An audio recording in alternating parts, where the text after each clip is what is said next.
Amen. I love that song. Let every lamp be burning bright. Well, we all have a good lunch.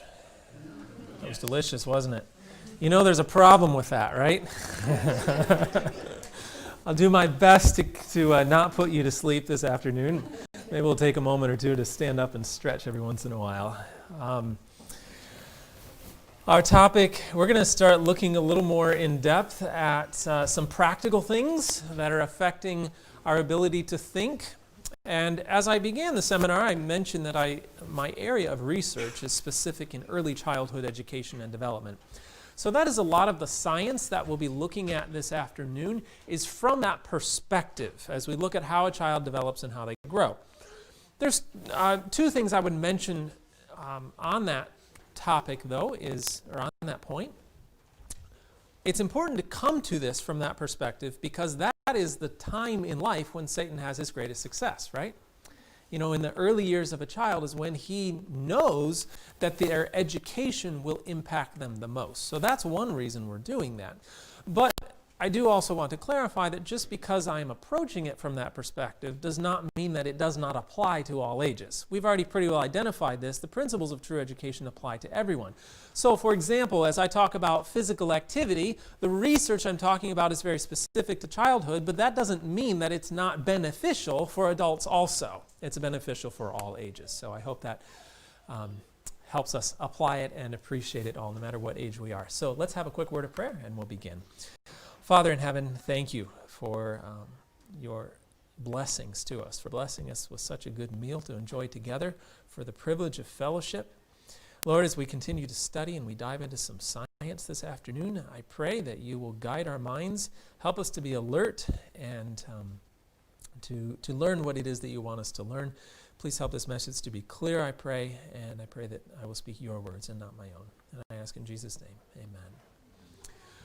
We looked at true education this morning, those three beautiful principles of restoration to the image of God, of harmonious development of the mental, physical, and spiritual, and preparation for service. We then looked at the attack that we are seeing, this direct attack on thinking skills during our divine service. We saw this idea of these nanocomputers implanted in our brains. We saw how, as a society today, we are at the lowest point we've ever been in our ability to think correctly. We saw how important thinking skills were from a moral perspective. We saw that every one of us has been created in the image of God, and part of that image of God was our ability to think. And we saw that it is the work of true education that developed this power. We saw the great controversy, the battle over the mind. And I briefly mentioned this quote that close reasoners and logical thinkers are few for the reason that false influences have checked the development of the intellect. And I mentioned, 3 maybe, out of this list of 10 thought-destroying tactics. And so I want to go through these individually now, break them down more, not only the ones that I mentioned earlier, but more to that. You'll remember that the first one was a lack of physical activity. Let's talk about the benefits of physical activity. Again, not just for children. But the research is telling us that for young children especially, physical activity is probably even more important than the time they spend studying. It is so vital for the development of the brain that research says, look, if you don't have time for physical activity and academic learning, you're better off just doing the academic learning. It's that important. Physical activity. You're listening. Good. Thank you. You're better off just doing the physical activity and leaving off the academic learning. Right. Thank you. There's reasons for this from brain development. The cerebellum is a very important area of our brain, represented there in the red on this image. It's linked with the higher frontal levels in the brain. In fact, around 40% of the neurons in the cerebellum reach to the frontal lobe, connect with the frontal lobe. So a well-developed cerebellum actually aids in good thinking skills because of its connection to the frontal lobe. It helps with the ability to perform repetitive activities automatically, handwriting, for example, many cognitive skills, language skills, social interaction, music, and attention. How many have used their cerebellum yet today? A couple of you. Okay, that's good. I hope every one of us, right? I surely hope, have used any one of these functions here. So the question would be, how do we develop the cerebellum properly? Simple: movement. Movement is absolutely necessary. You will not develop the cerebellum properly without movement. It's not only the cerebellum, though. An area of the brain known as the hippocampus, which is very important for memory, also spatial navigation, behavior management especially, and emotion. And studies find that higher fit children have larger brain volumes in the basal ganglia and the hippocampus. So this activity actually grew this important area of the brain called the hippocampus. And that relates to superior performance on tasks of cognitive control and memory. Another vital area of the brain, the corpus callosum. This forms the connection between the hemispheres of the brain and is very important for cognition, many motor skills, sensory information, and much more. The list would go on for quite a while there on the need for a well-developed corpus callosum.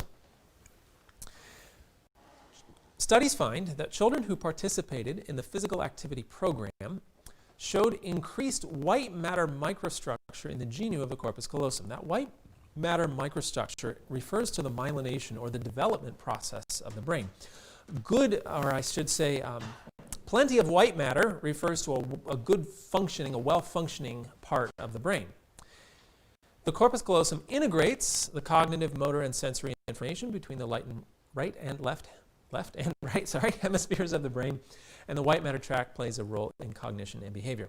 But what I want to focus here on is this genu of the corpus callosum. Let me show a diagram. This represents the connections of the corpus callosum reaching out into the different parts of the brain.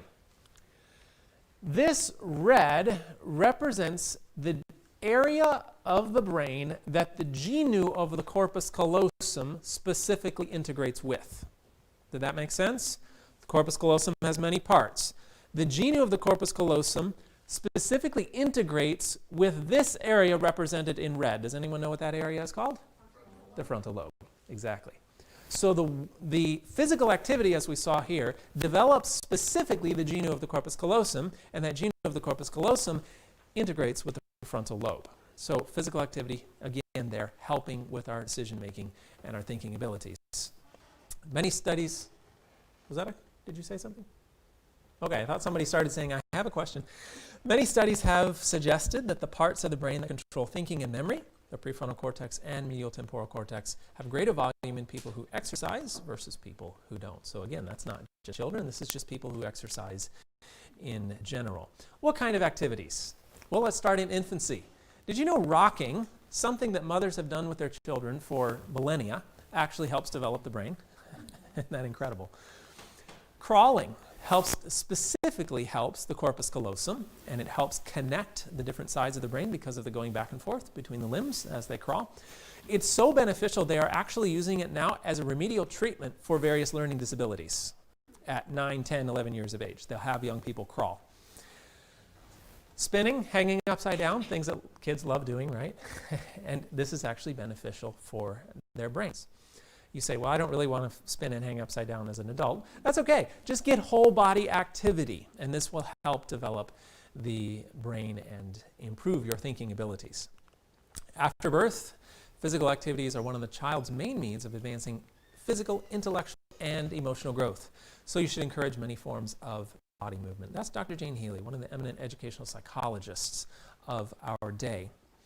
Another study found children who devote at least an hour each day to intensive physical activity show much better cognitive functioning. This is tiny scratch on the surface, tip of the iceberg, of all the research on the benefits of physical activity, but I hope you get the picture how important it is for our brains. Now, I mentioned this morning the benefits of agriculture, and I skipped through several slides. I want to go back to those slides and talk about some of the science that shows benefits from agriculture. Studies find that children who are involved in gardening have more self-confidence and self-esteem.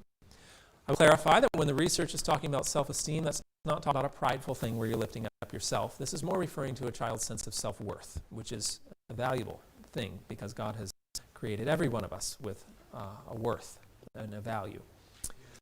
Children who were involved in gardening were more patient and persevering. Now, isn't that kind of obvious? Like when I saw this in the research, I said, do we really need a study to tell us that? You cannot get a smartphone, get the Grow Tomatoes app on it, push a few buttons, and tomatoes come out. It doesn't work that way. You have to plant them and care for them and water them and pray over them. With the Lord's blessing, you'll get some tomatoes. So, of course, it teaches you to be more patient and persevering. Improve science understanding. Again, that to me was another obvious point. Won't they learn science from the garden? Better test scores. Now, that was interesting. What does gardening really have to do with tests? And children were overall better learners when they were involved in the garden. There's various reasons for this. Let me mention one of them. You know, there's good bacteria and bad bacteria in our world, and you hope that the good bacteria stay stronger than the bad and we all stay healthy. Let me tell you about a good one called Mycobacterium vaccae. Anyone heard of this? I see a head shaking. Okay, a few of you. Amazing bacteria with a long list of benefits. This bacteria has been found to reduce depression. We could just stop right there. Like, who wants to be more happy? Of course, we would want some of this bacteria. But there's more. It improves lung health. Now, wouldn't that be a benefit with what's going on in our world today? Boosts the immune system. There's another benefit with what's going on in the world today. Fights cancer, strengthens the digestive system, treats arthritis, improves emotional and mental health, lowers stress and anxiety, reduces allergies, and can even raise IQ and make a person smarter. Who wants some of this bacteria now? Don't we all, right? Unfortunately, though, you're not going to find it in a pill at the health food store. You'll have to go to your garden because this bacteria is part of the dirt in which we grow our gardens. No, you don't need to eat dirt. But putting your hands in the soil, you'll absorb it under your fingernails. Going barefoot in the garden, you'll get it, the same thing, under your toenails. Just eating the vegetables out of the garden, you will, the vegetables tend to absorb some of this bacteria. There's another reason to grow organically, so you can just eat them straight from the garden. Just watch for that Michigan sand sometimes. So, how can we apply this in everyday life? You know, children should have several hours of physical activity every day.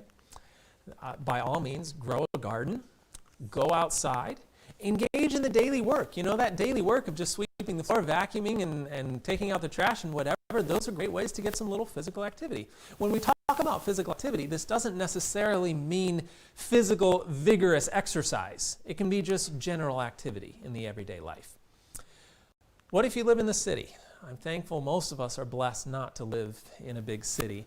But, you know, there are still things that we can do. Grow a container garden.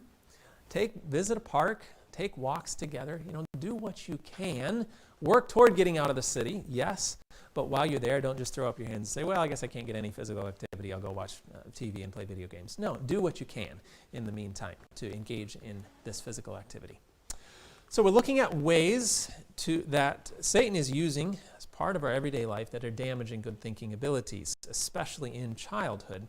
A second way is what's called overstimulation. Overstimulation, by definition, simply means to swamp the mind or overwhelm the mind with more input, experiences, sensations, and things like this that then the mind can cope with at a young age. This can take different forms.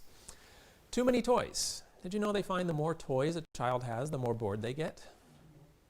Isn't that a little bit backwards? The more toys, the more bored. But the thing is, as they have plenty of toys, they play with one toy and then they go to another one, and soon they lose the ability to pay attention and to focus on one thing. So they actually say if you want to increase your child's ability to pay attention and reduce boredom, you should reduce the number of toys that they have. Too much in the schedule. Again, we're talking about overwhelming the mind with too much input. Toys can do that. Too much in the schedule can certainly do that. We find this now where we have, in our effort to have our children learn everything possible, they have school and then they have homework and then they have dance and they have soccer and they have music and the day is just packed full with all these activities. That's not healthy for the mind. It needs to be simplified and have time for contemplation and really understanding the things that they are learning. Too much school, we'll talk more about that in a moment, and media. Again, we're going to have a whole session on that later, but media in and of itself is overstimulating and overwhelming, especially to the young mind. What can happen is we just overwhelm the mind with so much input, producing the child is unable to cope, and we start to see symptoms like stress. Children did not used to be stressed. Childhood used to be the most stress-free period of anyone's life, right? We are seeing rates of anxiety that are higher than ever in history. Children are stressed now simply because we're just trying to put so much onto them. As a side note, a study was done, 2 studies, big surveys were done, and they find that children were less stressed during the pandemic than in previous years because they weren't in school was the major factor. Life was less stressful to them because school was the number one stressor for most children. Fascinating research. Overactivity, frustration, irritability, being grouchy, overtired. Again, things that we are seeing now in childhood that we did not used to see. These are results of the overstressed and overstimulated lifestyle. And of course, superficial thinking. Because as we bombard them with one thing, then another, then another, then another, we're structuring their life, we're telling them what to do and what to think, and they don't have time for that contemplation, for study, and for the things that we talked about this morning. As Elizabeth Walling put it well, the bell will ring just when they're engulfed in learning about the solar system to tell them it's time to start learning how to dissect a sentence. A child learns that no subject is truly meaningful or interesting and therefore learns not to be truly interested in anything meaningful. It's a great way of putting it. And interestingly, there are school systems now that are adopting a schedule that rather than breaking up the day into these blocks, 50-minute blocks of different subjects, they will study maybe 2 subjects a day. And they allow the young people to study it in depth, to get to the bottom of it, to understand it. They might take months on a particular subject before moving on to the next. And they find children are actually doing, they're getting through the curriculum faster that way than before, because there's just not this constant switching back and forth between subjects. So they're having to, reset and figure out and then do all this review. It's sinking into the mind a lot more efficiently that way. And of course, if we go back to God's original plan, where children spend a lot of time outdoors, they spend a lot of time exploring, that's a beautiful learning experience. Let's not discount the incidental learning opportunities. There's great things to be learned from a mud puddle. Quietness, calmness, and freedom from artificial excitement builds strength in the immature child, according to Dr. Raymond Moore. And he was only echoing what we read in Child Guidance. The more quiet and simple the life of the child, the more free from artificial excitement and the more in harmony with nature, the more favorable it is to physical and mental vigor and to spiritual strength. A beautiful principle that we can apply there. How to apply this practically? Definitely eliminate the screens. Screens are very overstimulating to children specifically. Be careful of social events for very young children. Sometimes the bombardment of all the different voices and people and things can be overstimulating to the mind. Avoid the toys. That's not avoid all toys, of course. Some toys are good. But don't feel like you need to rely on toys to keep them entertained. Children should learn to entertain themselves from the simple, natural things of everyday life. Avoid the constant doing. Don't feel like you need to just be always providing an activity. Hey, simply just taking time and having a conversation. That's important for development also. Point number 3 is we're looking at these thought-destroying tactics. Too much study. Now, we talked this morning about needing the balance between the physical, the mental, and the spiritual. So I don't think we need to really study into this in depth again, but let's just recognize that we can have too much of a good thing. Study's good. I love studying. Who likes studying? Yeah, many of us love learning new things. That's a powerful learning environment, and we can love study, but we can have too much of a good thing. It needs to be in balance. Again, a balance between the mental, the physical, and the spiritual. And we saw that the time should be divided. And too much study is linked to superficial learning. Children feel like they can't get to the bottom of something and learn it well because they just have to go on one thing to another. Burnout, illnesses, even learning disabilities now are linked to simply too much study. And it's interesting, when we have a learning disability in a child, we tend to put more academic pressure on them when often what is needed is less academic pressure, because it's actually this extra academic pressure that has caused the learning disability in many cases. And again, to just recap from this morning, the time of study needs to be divided between the gaining of book knowledge and a securing of a knowledge of practical work. Now, how do we do this? How do we apply this principle of not having too much study time? First of all, it does depend on the age. For the little ones, there really doesn't need to be very much time at all spent on the book work and the academic study at a young age. Spend more time outdoors, focusing on character development, emotional development, conversation with the parents. Once they are getting to an appropriate school age, many people ask, well, how do I do less study? And sometimes I'm thinking, well, do less study. Like, how do I do less study? Well, do less study.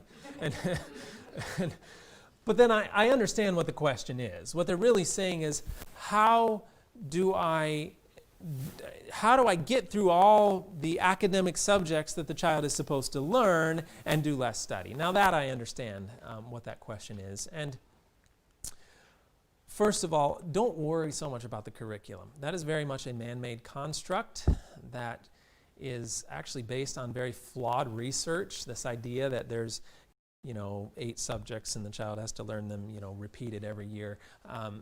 Really, that's an artificial way of learning and is not necessary. There's nothing in brain science that says that a child needs to learn these sort of subjects in this sort of fashion as we usually do in curriculum.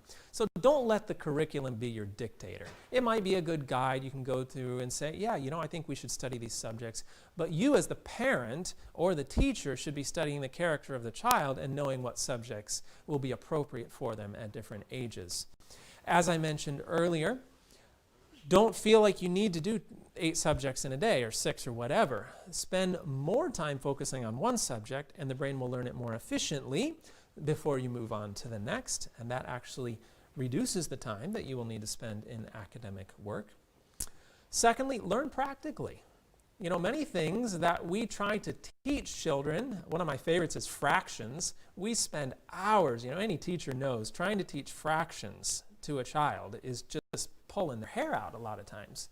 When children will grasp those concepts so easily if you take them to the kitchen and just do some recipes, right? And so you've taken what could take hours, days trying to teach them in the book, and you can learn it just naturally in the kitchen and so that's another way of reducing the amount of time spent studying. And thirdly, trust God's method. When God says divide the time.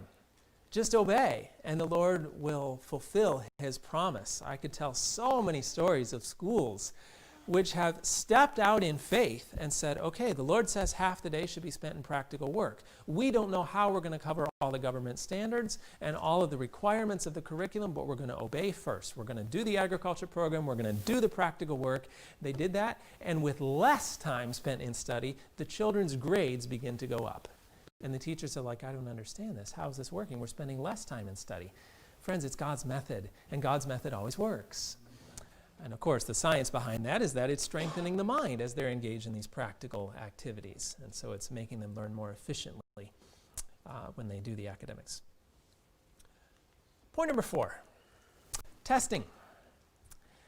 Testing is something that teachers like often, and students don't, traditionally. And most teachers would agree that standardized testing as a norm is not actually helping children learn. But I want to just ask the question, do we need to test a child to help them learn? And someone would say, well, that's just measuring how they learn. It's not actually helping them learn, and that would be correct. Testing can be used as a measurement, but unfortunately, if any of you are involved in standard schooling today, you would recognize that testing has become at least a daily occurrence most of the time, and is being used as a teaching tool almost, when it's meant to be just a form of assessment. But from our perspective, as we're looking at it today, from the perspective of developing a thinker, there's another problem with the test. And that is everybody gets the same one, right? And everybody is measured the same way. And everybody's being told to think according to the same standard. And that's a problem according to God's perspective. Testing has been called a very blunt and ineffective tool for understanding learning. There's a great story that illustrates this well, called The Animal School. You can read here. It says, for a fair selection, everybody has to take the same exam. Please climb that tree. Now that could be a problem, right? Which animal will succeed? The monkey, definitely. Which one will fail? The fish. Definitely the fish is going to get an F on this test, right? The elephant too, the seal. I mean, most of them are not going to do very well on this test. You see, the story goes that once upon a time, the animals decided they needed to do something to meet the demands of the new world. So they organized a school. And they adopted a curriculum that had 4 subjects in it. They had running, climbing, swimming, and flying. Now that's a good animal school, right? Running, climbing, swimming, and flying. To make it easier to administer the curriculum, though, the administration decided that everybody needed to take the same subjects, because that's just how school works, and be tested accordingly. Well, all the animals were very motivated. They wanted to learn very well, and they wanted to get good grades, so they all tried hard. There was the duck. He was very good at swimming and flying. He was even better than his teacher, actually. But he lagged behind his classmates in running and climbing, so he had to stay after school to practice those subjects. Well, he had to drop swimming also because he had to spend so much time on the running class that soon his webbed feet got so badly worn out from running so much that he wasn't good at swimming anymore. So he was only average at everything. There was the squirrel. He was first in his class in running and climbing, second only to the duck at flying. But he developed some pretty serious frustration issues in the flying class because his teacher said, you need to start at the ground and fly to the top of the tree. And the squirrel said, no, that's not how you fly. You climb to the top of the tree and you jump and you fly down. So he was always in this argument with his teacher over this.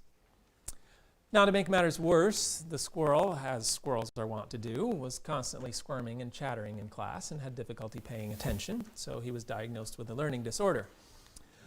The squirrel was eventually medicated and had to be placed in remedial classes to continue his schoolwork. The rabbit was the top of his class in running, but had a nervous breakdown because of so much makeup work in swimming. The fox was a natural in his running class. He scored well in climbing and swimming, but became pretty frustrated at his inability to get good grades at flying. So he developed anger issues in the flying class and even tried to eat the duck because the duck was so much better than him. His behavior was so disruptive, he was expelled from school. He fell in with a rough crowd and wound up in a center for animal delinquents. The elephant, meanwhile, developed low self-esteem because he couldn't do well in any of the subjects. When he sank into clinical depression, his therapist persuaded him to try a different school that focused on subjects like lifting and carrying. Well, the elephant was disappointed because careers in lifting and carrying are not as prestigious as careers in flying or swimming or running or climbing. He always felt inferior, but he did manage to make a decent living and support his family. Then there was an eel. He was a little abnormal, but he could swim really, really well, of course, but he could also run and climb and fly just a little bit. So because of that, he had the highest average and was voted the class valedictorian. There was one group of rebels, though, the prairie dogs.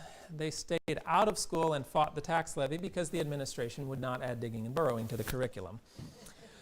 They apprenticed their children to a badger and later joined the groundhogs and the gophers to start a very successful homeschool program. Now, we laugh at the story. Obviously, it's just a funny parable that never happened. But can you see the serious side of it? how crazy it would be to put animals in a program like that. But isn't every child different? Right? I mean, parents, do you get your kids confused? If you're anything like my mom, my name is Sarah Josh, and Sarah's is Joshua Sarah. But the reality is we're quite different, right, Mom? And every parent will attest to that. Why? Is that an accident on God's part? Is he like, I just don't understand it. I want the kids to be the same and they keep coming out different. No, God values diversity. In fact, he created diversity. Why? Because he has a specific place in his work that only you can fill. Only your child can fill. So how crazy would it be to put them through a program where they need to learn the same way and think the same thing and be tested according to the same standard? It just doesn't make sense according to God's creative design. In fact, I would think that would be an affront to God's creative design. It's been said I would have more faith in standardized tests if I knew any standard children. To look at a little research on this, Dr. David Elkin, who comes from Tufts University, says the factory model of education, what a great analogy, right? A factory, just churning out the same product over and over. The factory model of education ignores individual differences in mental abilities and learning rates and learning styles. Children are pressured to meet uniform standards as measured by standardized tests. Those who cannot keep up in this system, as indicated by the test, are often regarded as defective vessels and are labeled learning disabled or ADHD. Education is reforming, which means more basics, more hours, more homework, more testing, more of everything that is creating the problem. It's a classic case of the cure being worse than the disease. That's a great way of putting it. Dr. Elkin is saying, look, we have these problems in education and we want to fix them, so we keep doing more of what actually created the problem in the first place. If you want to fix the problem, we're going to need to stop doing what caused the problem. And doing more testing, more homework, more tutoring, more pressure on the academic front is not going to fix the problem. We need to look at different ways of teaching. And as we talked about this morning, we need a different system altogether. But how's the connection, or what is the connection with thinking skills? Under these circumstances, children discover very quickly that passing tests rather than meaningful learning is what school is all about. Now, I don't know about you, but I can really relate to this. When I was in university, I love learning. I've always loved learning. And so I went with a desire to learn. But I learned something else in university, and that was that if I wanted to maintain my 4.0 grade point average, that meant studying really hard in the evening, taking the test in the morning, and an hour later forgetting everything I wrote down in that test. Why? Because I was on to the next test. There's just no time, and we're teaching children that the point of school is the test, when really learning should be the point of school, right? As Dr. Carla Hannaford points out very well, there's no time or space to develop deep understanding of concepts, to test out new ideas through verbal and written action, or develop deductive reasoning skills. There is no, sorry, I should skip this one. The memorizing necessary for these tests is a linear process that does not require entire brain use. Rote memory is a straight line process requiring none of the depth of understanding that comes from whole brain activation. In short, rote memory does not require thinking. Now, I know the question that's coming up in your mind right now. Wait a second, what about Bible memorization? Isn't it good to memorize things? And this morning we talked about how we shouldn't be having this educational system which just focuses on memory without application. Here we're saying rote memory does not require thinking. We can memorize the Bible in a rote way. You just memorize the words and you just cramming the stuff into your mind with no understanding of what you're memorizing. There are two ways of memorizing something. Rote memory does not require thinking, but you can also study that passage, understand it, know how you're going to apply it to your life, and commit it to memory. That's a lot different than just filling your mind with the words and repeating them over and over and over until you get it. I hope you understand the difference there. So there's nothing wrong with remembering things. God created us with the ability to memorize things, but it needs to be done in the right way. Doris Fromberg, Director of Early Childhood Teacher Education at Hofstra University, says there is no evidence that standardized tests make a difference in learning. Who is benefiting from the testing? Large corporations and publishing companies. They're the ones writing the textbooks and writing the tests go along with them. It's not the children who are benefiting from them. Comparative assessments create artificial hierarchies that promote unnecessary competition and discourage students from learning. And this actually brings up another point that is important that we recognize. We talked this morning about competition, how that's cultivating selfishness. That's not God's plan for the Christian. So there's another problem with testing, is it encourages competition and selfishness.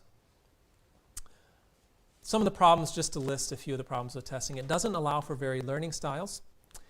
Students view tests as the goal of school rather than learning as the goal of school. Rote memorization replaces critical and analytical thinking. It stifles creativity often. There was a great book, you could get it and read it for yourself, a children's book called, what was the name of it? First Grade Takes a Test. First Grade Takes a Test. Adorable little children's book. And it just showed this group of very independent and creative children who were taking a test for the first time. And one of the questions, I don't remember all of them, one of the questions was, what do firemen do?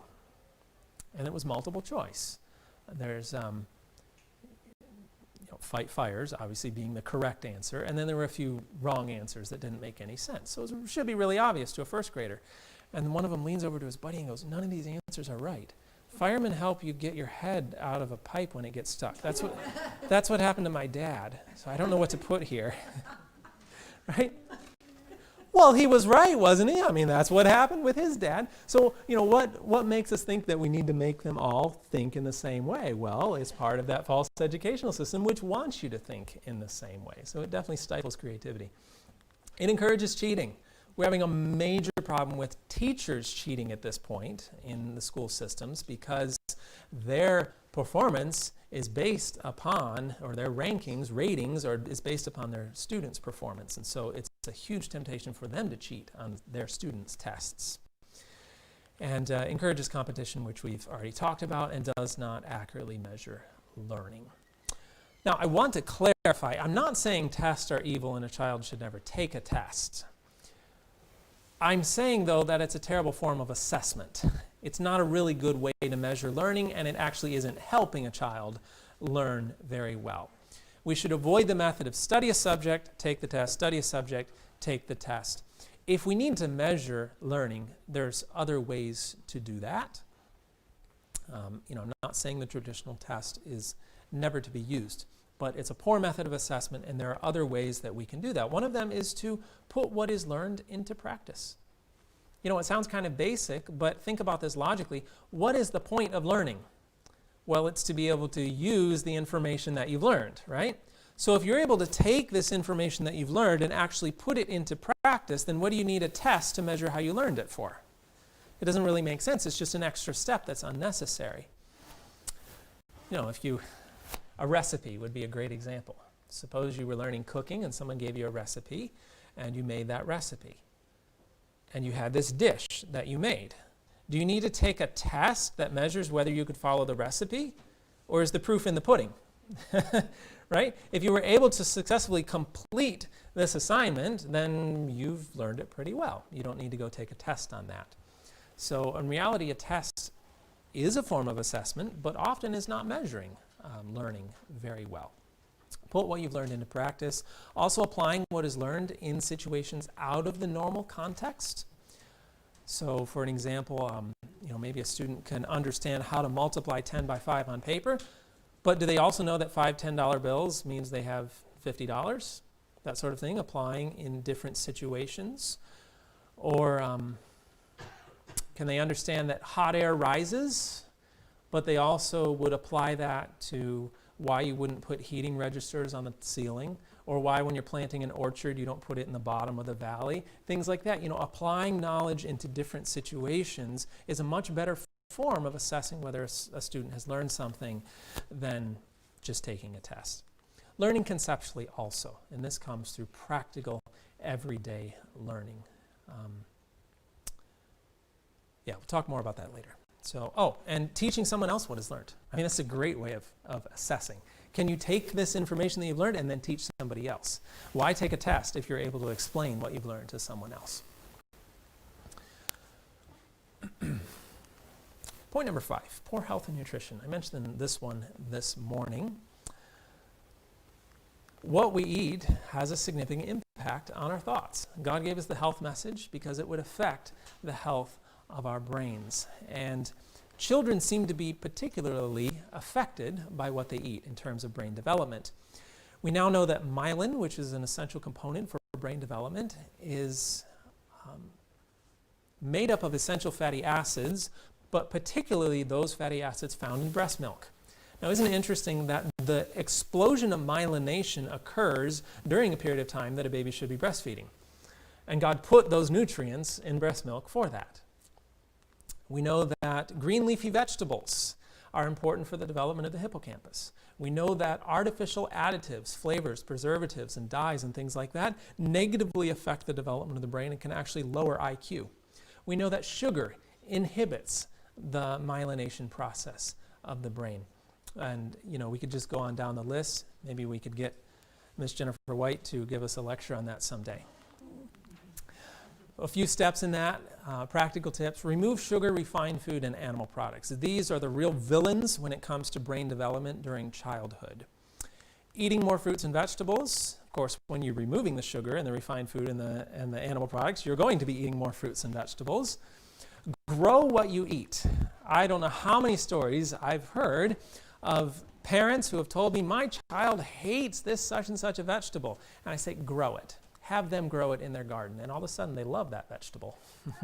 There's something about putting that investment into the growing process that makes you desire to eat it.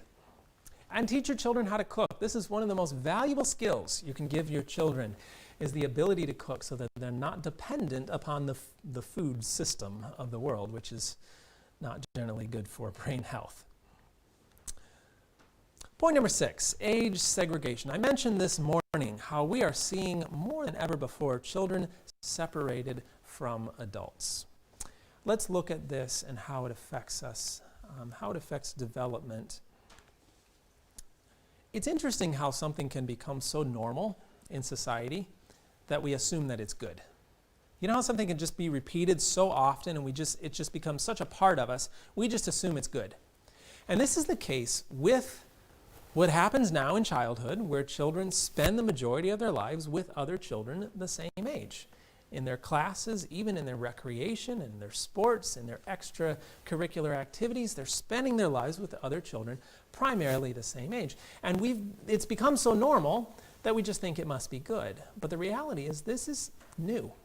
This is a new phenomenon in history. The placement of children in separate classes with others the same age is a fairly recent phenomenon. Age segregation did not occur in full force until the advent of compulsory education laws brought a large influx of children to the public school system. We used to have a very family-based learning environment, or the one-room schoolhouse. Anyone gone to a one-room schoolhouse? All right, a few. Nothing wrong with that, and that was actually a much better system than what we have today. But for millennia, children would learn from their parents or in an age-mixed environment. But then along came in the late 1800s the compulsory education system, and now you have millions of children coming into the school system, and you have to organize them somehow. What's a logical way to organize children? By age, right? Okay, it makes sense. I understand why it was done. The question is whether it's actually helpful or not. Well, here's some problems. Never in history, until the 20th century, have young people been largely separated from the ongoing productive activities of society. We're separating children from what it means to be an adult, to function as an adult. They never are exposed to it as a child. And the question is asked, does such division take place naturally anywhere? In industry, do all 21-year-old laborers work separately from 20 years old or 23-year-olds? In business, are there separate rooms for 30-year-old executives and 31-year-old executives? Where on earth was this idea conceived? That's a pretty good point. And then he adds, is anything more socially damaging than segregating children by year for 14 or often 18 years?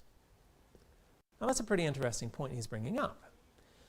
Because what is the number one argument given as to why children need to be with other children the same age? I hear it. Socialization, right? Children need to be with other children the same age to properly socialize. We hear this so much. I think some of you are suffering from after lunch syndrome. Let's stand up for a moment.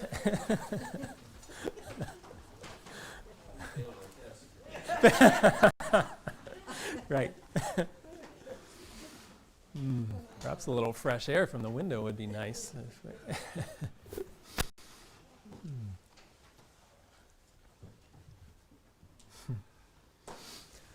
Stretch, bend down, take a deep breath, take a drink of cold water.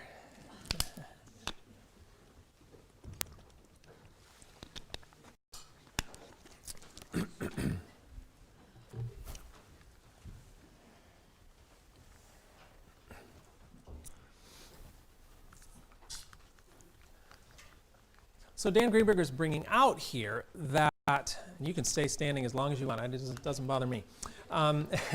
He's bringing out here that real life is not age segregated. We live in a society that is age segregated. So what would make us think that education needs to be age segregated? But then he brings up this idea of social damage, because we typically say children need to be with other children the same age for proper socialization. And while we wouldn't say there's something wrong with children being with other children the same age, but he's actually bringing out that it is socially damaging. There's a psychology term that was coined by the Russian developmental psychologist Lev Vygotsky called the zone of proximal development. If you studied psychology in college, you probably came across this term. It's, put simply, it's tasks that a child can accomplish only with some assistance and support. Also, most cognitive development and cognitive growth takes place in this zone of proximal development, and children develop primarily by attempting tasks they can accomplish only in collaboration with a more competent individual. Now, this is a bit of a complicated way of putting it. Let me give a simple example. Suppose we have a 2-year-old child. We've had a little, how old is your son, Mitch? Is he 3? Little one's 3? Okay. Suppose our little 3-year-old, who is cute to watch walking around, he comes across a ball. And as he toddles along with this ball, he finds another one his same age and says, "Hey, buddy there, wait a second, back up a little." And they back up and they start playing this perfect game of catch. Would that happen? Yeah, you're like, no, that couldn't, because he doesn't have the motor development yet enough and the coordination enough to be able to play this game of catch. So this game would quickly dissolve if it were a couple of 3-year-olds. Suppose, though, that we had our little one there who finds a ball, and he toddles along, and he finds a sympathizing adult who says, "Hey, you want to play catch?" "Yeah, sure." And so he backs up, and the older adult instructs the little one, "Hold your arms out," carefully throws the ball into his hands, and then when the little one throws a crazy throw, the adult runs and gets it and continues the game of catch, right? So this zone of proximal development, when it was just the 3-year-olds together, there was no zone of proximal development. There was no task they were accomplishing. But when you had the 3-year-old and the adult, now you had a zone of proximal development because they were doing a task they could accomplish only in collaboration with the more competent individual. And therefore, the cognitive development occurred. They learned something. The 2 3-year-olds didn't learn anything other than that they couldn't play catch. But the younger one and the older one were able to, well, at least the younger one definitely had some cognitive development. So studies find that children actually do better academically in age-mixed environments. They have better self-esteem, and again, that's the scientific terminology there for a sense of self-worth, which, you know, when you're in an age-segregated environment with a bunch of other children the same age, you're just one of a number. And you don't have that individual value that you have within the family setting. But what's probably most amazing from the research is children actually do better socially when they are in an age-mixed environment. Plenty of research we could look on this. Let me mention Dr. Larry Shires, probably one of the more famous names on socialization studies. He said the results seem to show that a child's social development depends more on adult contact and less on contact with other children as previously thought. So He's saying we used to think that a child's social development depended on child-to-child contact. But now as we are doing the research, we know that's a myth. It actually depends on child-to-adult contact for proper socialization. Dr. Shires, along with, drawing a blank on his name, anyway, another well-known researcher, did some studies on socialization assessments, and they compared homeschooled children with the conventional public school children because they wanted a contrast between the two extremes. You know, you have a lot of kind of things in the middle, private schools and charter schools and Christian schools and different things like that. They said, let's find the two extremes, supposed extremes of socialization. Let's take the homeschooled ones who are always accused of not being well socialized, and let's take the public schooled students who supposedly have the best socialization abilities. And let's do these socialization assessments on them. They found that those in the public schools scored in the 27th percentile on socialization assessments. 27th percentile. Then when they compared the homeschooled group, they found that those scored in the 88th percentile. In other words, those in the homeschool setting were 3 times better socialized than those in the public school setting. And when they compared this with the other research, they're like, we're starting to understand that our previous ideas about socialization were a myth. It actually depends on adult contact. But we didn't need research for this. We can think about this logically, and we can think about this from God's perspective of education. God's plan of education was based in the family. Are families all the same age, yes or no? No, they're different ages, right? God must have wanted different ages, and he must have known that that was good for development. Else, when he created Adam and Eve, he would have said, make sure you get those kids in school as soon as you can for social development. No, God knew that that was what they needed for social development. That would be enough for them within the family. I was going to mention another point, and I totally forgot it. A close study of what big people were up to was always the most exciting occupation of youth. Isn't that true? You know, isn't that the way it used to be? You couldn't wait to see what Grandma and Grandpa were up to or the big people were doing, and that is sort of being lost now. I remember I was going to mention a friend of mine I was talking with, also a professor, about education, and we were just talking about what our goals are in raising children. And he said, our goal really is to prepare them to be an adult, isn't it?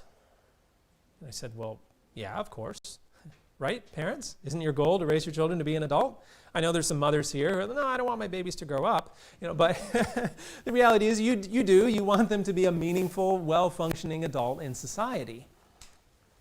And my friend told me something. He goes, children don't learn how to be adults from other children. They learn from adults. And I had to kind of scratch my head like, oh yeah, that's right. You know, we don't even think about this. If we want to prepare children for adulthood, they're going to need some exposure to adulthood. They need to know what it's like to be an adult if we want to prepare them for adulthood. And again, let's just remember the ideal diversity of the family that God has created. How can we do this practically? Well, maybe it's not politically correct to say, but spend time with old people. That's a great start. Just be intentional about mixing the ages. Spend time with friends or neighbors who don't have children the same age as yours. Often we want to find those families who have the children who just match our children. Hey, there's nothing wrong with children of the same age playing together, but be intentional about finding families without children the same age as yours to help develop that wider array of social development, wider range of social development. Plan and do nice things for older people. Think about those neighbors in your community who your children could go and reach. That'll be a blessing not only for those individuals, but for your children in their social development. Spend age-integrated time with friends. I'm using that age-integrated time. I'm describing the time that you spend with friends. It should be age-integrated. In other words, when you get together with friends, don't send all the kids off to play by themselves while the adults keep talking. It should be including the kids in the conversation and seeking to prepare them to be an adult. Point number 7, television and electronics. We're going to skip right over this one because we're going to spend a whole session on it and in our next session. Point number 8, a lack of practical training. We've talked already about that harmonious development of the physical, mental, and spiritual. How does that practical training relate to developing thinking skills? We're told an education derived chiefly from books leads to superficial thinking. Now, who likes books? Don't we all like books? Books are great. But if that's the only source of education, what will it lead to? Superficial thinking. And that's not the direction we want to go. What else do we need? Practical work encourages close observation and independent thought. There's our goal again, independent thinking. So we need practical work for proper independent thinking. You know, if we imagine the brain as a collection of muscles, our body is a collection of muscles. How many have ever broken a limb, an arm or a leg? All right, there's a few. Anyone broken a leg? Any of those hands that went up, a leg? Okay, Dakota, and? Wow. How long were you off the leg? Mm-hmm. 6 weeks, yeah, Dakota? You don't know. Okay, so it's you may not have even been walking yet, right? Just starting. Right, you forgot, yeah. Right. So 6 weeks, that's a common time for a bone to heal. Some of you know I was in an accident a few years back, and I was off my leg for nearly a year. And but either way, whether it's 6 weeks or 6 months or almost a year, when you go to start walking again, do you walk totally normally? You just start running? No. It's a long process of strengthening that other leg again to be able to walk normally. So if we kind of use that analogy here with the development of the brain, and we imagine all these different muscles, all these different areas that are affected by the different learning experiences and the physical and the mental and the spiritual, and they all need to work together. They all need to be strengthened equally. But if we just strengthen the one through the book study all the time, we're neglecting those other areas, and soon we have one leg that's really strong and one leg that's not, and we don't have good whole brain thinking. So God has designed us as a whole being. We need to focus on the mental, the physical, and the spiritual. Practical tips for getting into practical work. Well, really the opportunities are limitless. Learn to manage finances, start a business, grow stuff in your garden, sell the vegetables. It can be that simple. Just something to get involved in practical everyday work. Let children fix broken things around the house. Kids love taking things apart. Let them take it apart and put it back together, and they'll learn some valuable skills. And these are just, I just thought of a couple things off the top of my head. You can think of more. Engaging in practical work, no matter your situation, and make it a part of life, and opportunities will open up from there. Okay, it's 3:15. I'm going to start on, sorry, I'm just looking at my time. A lack of training to think. Sorry, that's number 9. I thought we were on number 10. Lack of training to think. We need to allow children to figure things out for themselves sometimes. Don't micromanage and always tell them how to think and how to do certain things. Allow them to learn by exploration, figuring things out for themselves, and allowing them to make some minor mistakes. Now that's a tough one for a lot of parents. We want to prevent children from making mistakes because we see it coming. We know that if they do such and such, they're going to fall and skin their knee. But sometimes falling and skinning their knee is the best way to teach them thinking skills. And I want to take that into moral development also, because many times we are so careful to prevent children from getting hurt physically, and we don't apply the same caution to their moral training. We think, it's their own choice. They just need to decide and, hope they make the right choice. But the reality is it's the practical decisions and those practical little mistakes that they make in the everyday practical life that actually trains the ability to reason from cause to effect. When they, try to jump across something and it's too far and they fall and they get hurt, they learn to think next time before making that jump, just for example,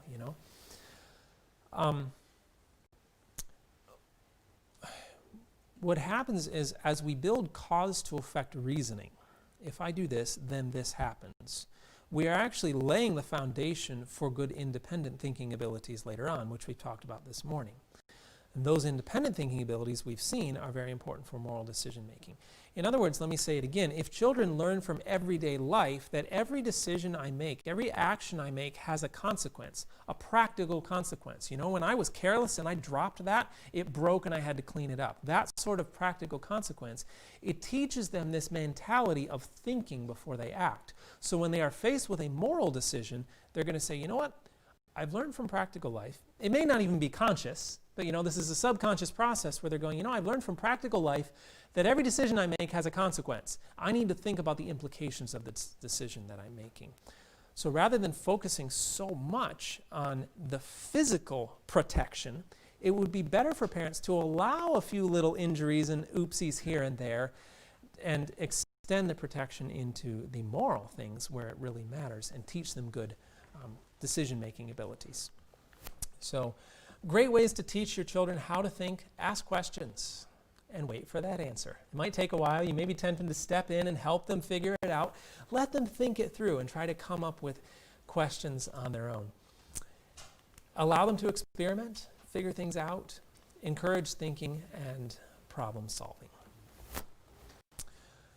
So, yes, now we're on to point number 10. I hesitate to bring this one up.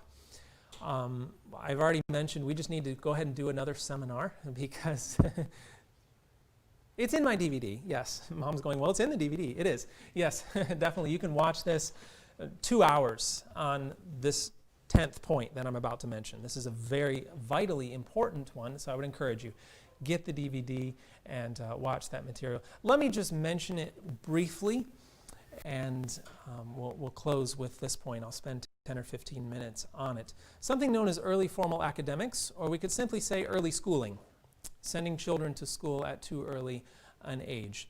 You know, I talked this morning about how that system is designed to make you not think, and the earlier that starts, the more effective that indoctrination will be. So that by itself should be reason enough to delay the start. But we have very clear counsel on this, as well as research that is very clear to us. We're told that parents should be the only teachers of their children until they have reached 8 or 10 years of age. As fast as their minds can comprehend it, the parents should open before them God's great book of nature. So here we have described a curriculum for early childhood. And it says, who should be the teacher? Parents. And what should be the textbook? Nature. Now, does that sound like kindergarten as we know it today? No, that would be a far cry from kindergarten as we know it today. So the parents should be the teacher, the textbook should be nature, and the schoolroom, it says, the only schoolroom for children until 8 or 10 years of age should be the open air amid the opening flowers and nature's beautiful scenery and their most familiar textbook, The Treasures of Nature. Now this, again, is a drastic departure from the conventional system of kindergarten that we have today. Although you may be saying, well, I mean, kindergarten, isn't that about playing and doing hands-on things and learning in a practical way? Well, it used to be. The kindergarten of some of the older generation here very much was this way, although it was missing the parents as the teachers. But unfortunately, it's changed a lot today. In fact, they did a study and they compared kindergarten classrooms in 1998 with kindergarten classrooms in 2010. They found that in 1998, around 50% of kindergarten teachers said reading fluently would be too much to expect out of a kindergartner, 5-year-old. 12 years later, only 10% felt that way. So the mentality of what is expected of a kindergartner has actually shifted. They found 29% of kindergarten teachers said, yes, children should learn to read in kindergarten in 1998. 12 years later, that was up to 78% saying, yes, children need to learn to read in kindergarten. That's the time to start. Full-day kindergarten programs went up between this span of time. Time for art and music has dwindled. 90% of kindergartners are now being taught to read, 97% composing and writing complete sentences, and 99% learning capitalization and punctuation. This is kindergarten, friends. This is 4 and 5-year-olds. So the kindergarten that we used to know and associate with this play-based learning environment, that is gone. In fact, school districts today report a more structured kindergarten program that centers on specific academic objectives and emulates what was once a grade 1 focus. So we've shifted. It used to be grade 1, and now it's pushed back to kindergarten. 30% of U.S. kindergarten children no longer have recess. This is kindergarten. We're not talking about university. Kindergarten, they can't even have recess. 5 and 6-year-olds are being asked to sit doing math, reading and writing for hours at a time, sometimes with no recess or a very short one. Some teachers have dispensed with snacks during half-day kindergarten because there just isn't any time. Many kindergartners take home homework every day. Teacher-led instruction in kindergarten has almost entirely replaced the active play-based experiential learning that we know children need from decades of research in cognitive and developmental psychology and neuroscience. And yet, by contrast, there is no research evidence to support claims that early is better. And I want to emphasize that. There is no research evidence to support earlier is better. By contrast, a considerable body of evidence clearly indicates the crucial importance of play, and that's the worldly definition there, play. We could add to that useful work with their parents, learning those practical skills in everyday life. The value of an extended period of playful learning before the start of formal schooling, and damaging consequences of starting the formal learning of literacy and numeracy too young. So we've seen a shift in what is expected of children at a young age. And again, I could spend 2 hours talking about all the negative damages. Let me mention just a few points. This negatively affects brain development. Anyone know what this is? A neuron, all right. A neuron is a brain cell. It's what your brain uses for all of its functions. And there are various processes that a brain cell needs to go through in the process of development. I should say various processes that the brain goes through in the process of development. And one of them is the myelination of the neuron tracts. Myelin is an electrically insulating compound. It coats the axon of the neuron and it speeds the information transfer. Now, a lot of what we refer to when we say that a brain is developing, when a child learns to walk and talk and develops fine motor skills and things like this, that is myelination occurring in the brain. So this is just kind of behind the scenes into what we usually see externally displayed in the development of a child. And this process occurs in stages and on a pretty set schedule. I want to focus on 3 areas here. From conception to 15 months, we have very basic brain development. Moving on into the limbic system and relationship areas of the brain developing. By the way, this is why it's so important that children are with their parents as much as possible during this early age, because that limbic system has to do with the emotional development of the brain, and the relationship skills are built best when it's mom and dad and child together at a young age. But I want to focus on these 3 areas highlighted in the yellow. 4.5 to 7 years of age, we typically have a major focus of the right hemisphere development. And boys do develop a little bit slower in this area. Now, I did not say boys were slow, but they do develop differently. I honestly, I don't even like that we say boys develop slowly. They really just develop differently, and God designed it that way. But whatever you want to say, typically that's about 4.5 to 7 years in girls and around 9 years in boys, this focus on the right hemisphere development. 7 to 9 years, again, that's around 7 years in girls, around 9 years in boys. We see a beginning and an explosion of development in the left hemisphere. And around 8 years, the beginning of the frontal lobe elaboration. And the frontal lobe actually continues into the 30s. And there are primary processing centers in the brain, and the lobes of the brain, the hemispheres, I should say, of the brain, are involved in this. They primarily process different parts of information. The left hemisphere deals with things like detail, parts and processes of language, linear patterns, logic, critical thinking, numbers, reasoning skills, whereas the right hemisphere deals with things like images, rhythm, emotion, intuition, imagination, creativity, feeling, faith, belief, and large motor control. So you can see some differences in what is being processed on each side of the brain. Now, which side, the left or the right, would you say would be very essential for academic learning as we know it?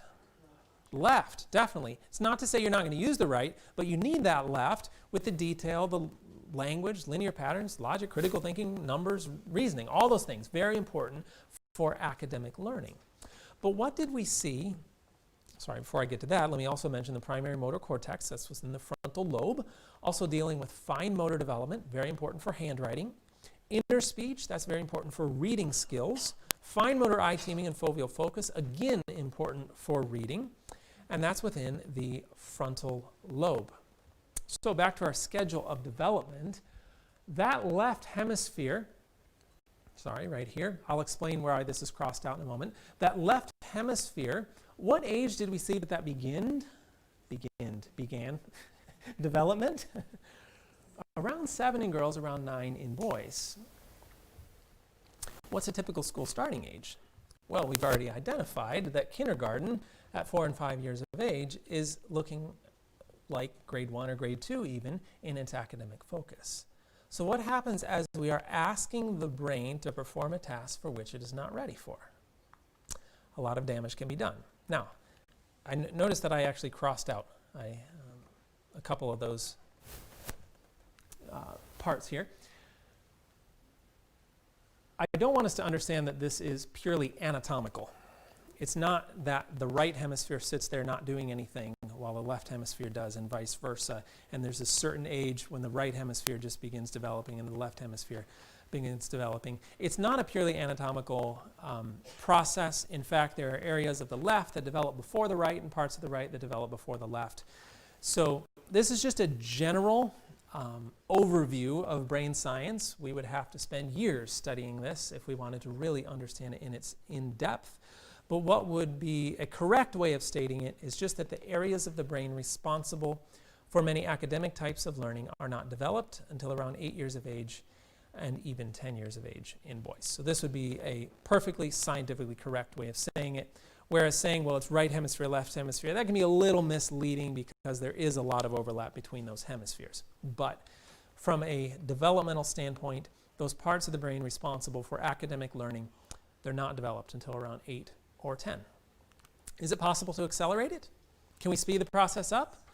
Unfortunately, no. It's a myth that we can accelerate child's developmental milestones. Part of the reason for this is the amazing plasticity of the brain and its compensating mechanisms. If we imagine a little child in class, he's being asked to do something for which the brain is not ready. The brain will do some compensating because it's trying to please and it's trying to learn in this new environment. And it looks around and it says, I don't have the correct region myelinated, but let me find somewhere else that has myelinated. Okay, I found somewhere, and at this age of 4 and 5 years of age, it's going to be a lower and basic thinking center of the brain because the higher centers have not developed yet. And it starts routing this academic thinking through the basic thinking center of the brain instead of the correct higher thinking center, and it forms a habit through the wrong area, a neural route and a neural pathway through the wrong area. Later on, when that correct region has developed, unfortunately, a neural pathway has already been developed through the wrong section, and we have problems, learning disabilities that arise from that. If a task is asked to the brain for which the corresponding region is not matured, it will form neural routes through lower, more developed sections, resulting in almost permanent organizational damage. And what the research is telling us very clearly today that the great majority, over 90% probably, of learning disabilities today are as a result of pressuring academics too early. If we would just wait a little bit, the majority of the academic problems we see would simply disappear. Again, you're going to have to get the DVD, or we'll do another seminar sometime because we're out of time. What can happen, though, is we create a learned helplessness, where the brain begins to believe that they're incapable of learning this particular subject simply because it was too difficult at the time at which we tried to teach it. The child who is required to learn things before he is ready may quickly tire of them, or may become so anxiety-ridden and frustrated he will not try at all. The eyes are also very negatively affected by the push for early academics, especially reading. because the ability to use both eyes to focus on a subject as well as foveal focus, which is two-dimensional focus, both of these functions are very important for reading, and those do not fully develop until approximately age 7 to 9. What can happen is as we pressure the eyes to do this up-close work that they are not ready for, we can cause an inflammation of the eyeball, which leads to myopia or nearsightedness. And the rates of myopia are soaring around the world. In fact, eye doctors are wondering what is causing this decline in human vision. If we look at what myopia is, a normal eye is very rounded in shape with the focal point at the back of the eyeball. But a myopic eye becomes elongated and stretched, and it changes the focal point to farther up, and that makes the distant vision blurry. Myopia is the most common eye problem in the world today. I would hazard a guess that most of you wearing glasses or corrective lenses have myopia. Farsightedness does occur, but on a much smaller percentage. And if we look around the world, the rates of myopia are quite interesting. The US is around 50% myopic, and that's pretty bad. But East Asia is around 90% myopic. In fact, Seoul, Korea is 96% myopic. I mean, nearly the entire population. And scientists have always said that this was a purely genetic factor. If you go to your eye doctor today and say, hey, why do I have myopia? He'll probably say, well, did your father have it? Did your mother have it? Is it in your history? It's a genetic problem. But research has shown that genetics may play a role, but they are only a tiny fraction of the real issue. The environment plays a much greater degree, a much greater impact. They did a study in Alaska. Alaska became a state quite late in the game. In fact, I think it was the last one, wasn't it? Or was it Hawaii? I don't remember which one it was, but it was quite late on. And they had an interesting situation in Alaska with large populations of the Eskimo, the Inuit, who really didn't have a whole lot of formal education. But then when Alaska became a state, all of a sudden it was required that all the children go to school. So you had an interesting situation where the parents and grandparents had not gone to school, but the young people and the children had at a very early age. And they looked at the rate of myopia in the children in the schools, and they found it was around 60% myopic. Now, if myopia is purely genetic, what percentage of myopia would we expect to find in the parents and grandparents? Around 60, or even more, right? Because it should be worse since they're older. They found it was around, well, can you see it there? Less than 1%. Can you see it there? Less than 1%. And they said, genetics. There must be more to it than genetics. So they start looking at the environmental factors, and they find something very, very clear. In every study that they've done, the more time a population spends indoors and studying, and the earlier they go to school, the higher the rates of myopia across the board, every country they've ever studied.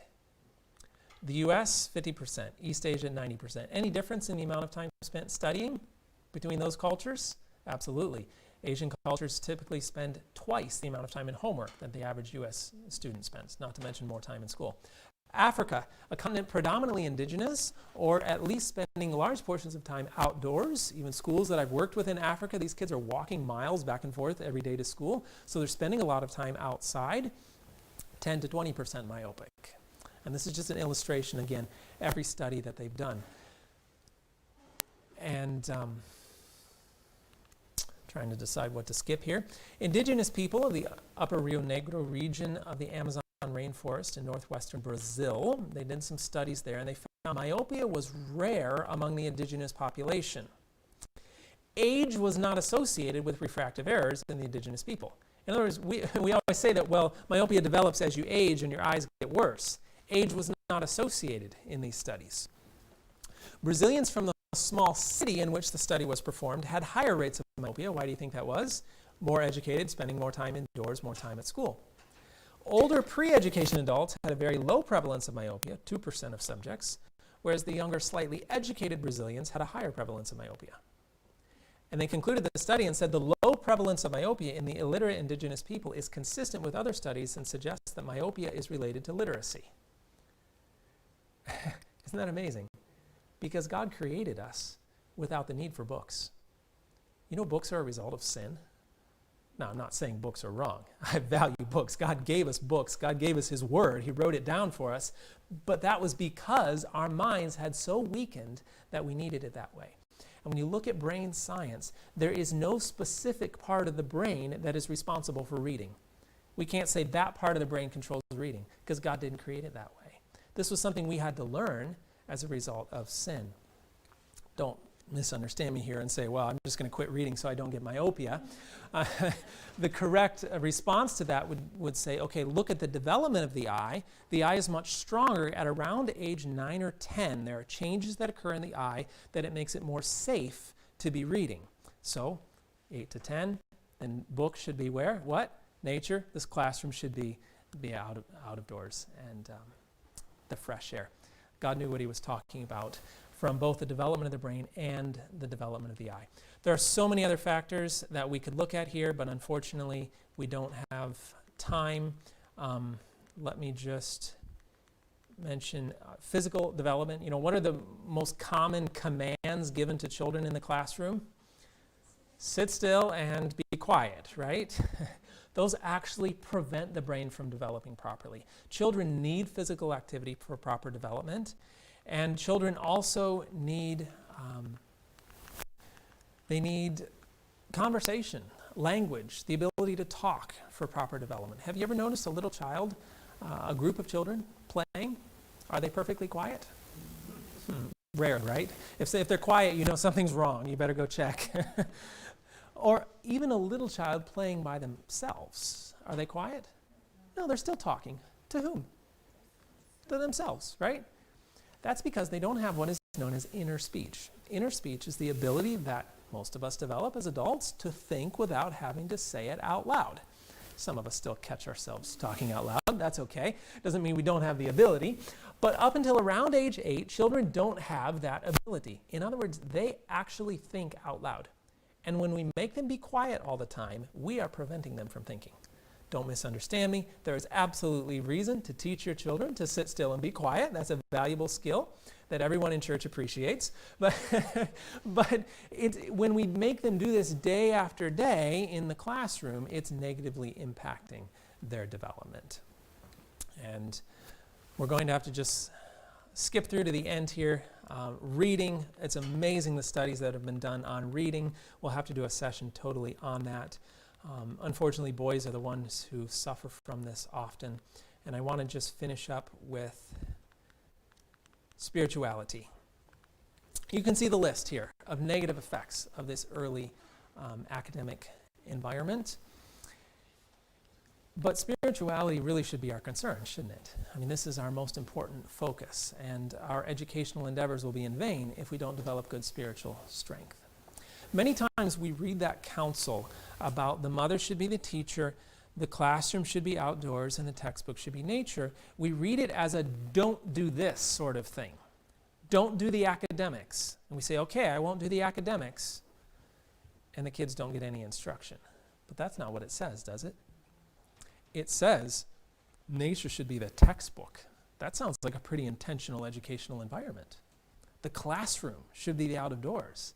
That we're talking about education there. The mother should be the teacher. Again, this is intentional it's speaking of. And the reason God has told us this is because those first few years are a vital time for the development of character. Let me give you a list here. The early years are the time for developing spirituality. Cause to affect reasoning, emotion, relationships, behavior management, language skills, memory, moral understanding, conscience, and character development. An important list? Vitally important, right? We would not want our children deficient in any of these things. These abilities develop in the first 7 years of a child's life.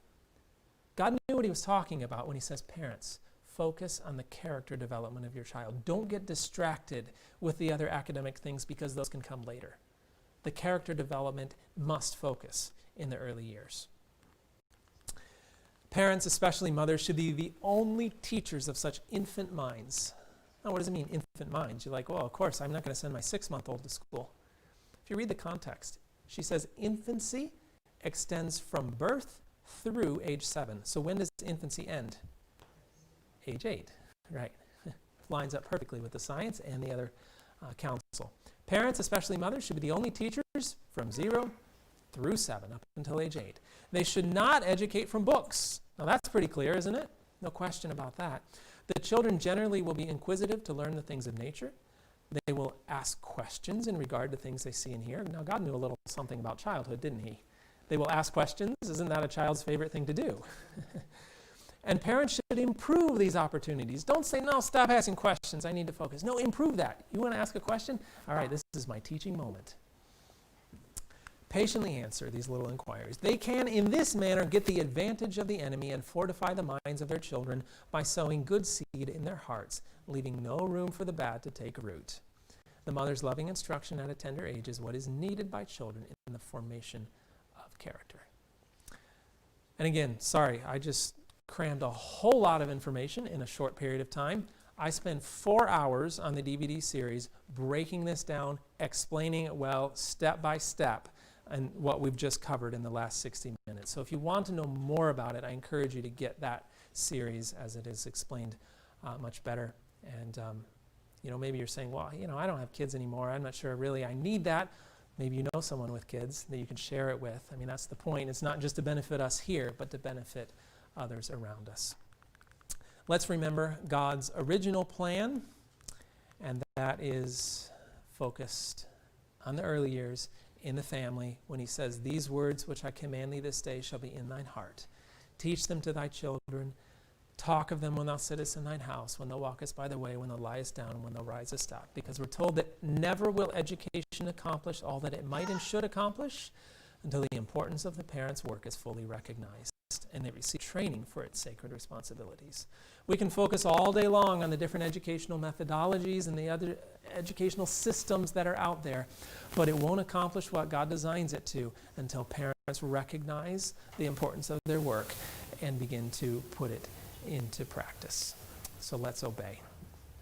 All right.